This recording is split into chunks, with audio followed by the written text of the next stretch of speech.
What roles did American women play during World War II?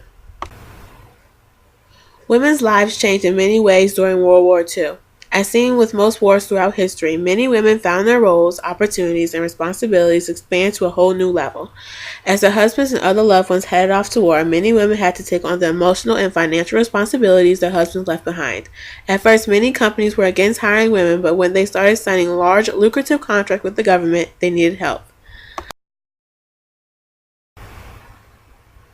Working was not new to women. Women have always worked, especially minority and lower class women.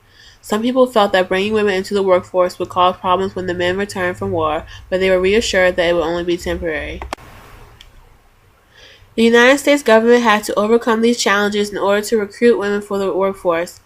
Earlier in the war, the response they received from women was not what they expected. Many women had young children and were needed at home. In hopes of gaining more support from females in the workforce, the government decided to launch a propaganda campaign to sell the importance of the war effort and to lure women into working. They promoted the fictional and now famous character of Rosie the Riveter as the ideal female worker. Loyal, efficient, patriotic, and pretty. When the United States ended the war, 12 million women were already working, and by the end of the war, the number was up to 18 million. Meanwhile, many women served in many positions in direct support of military efforts. Military women were excluded from combat positions, but that didn't keep some from being in harm's way.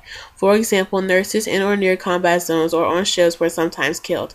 Many women became nurses or used their nursing expertise in the war effort. Some became Red Cross nurses, others served in military nursing units. About 74,000 women served in the American Army and Navy Nurse Corps in World War II. More than 1,000 women served as pilots associated with the U.S. Air Force and the Women's Air Force Service Pilots, but were considered civil service workers and weren't recognized for their military services until 1970.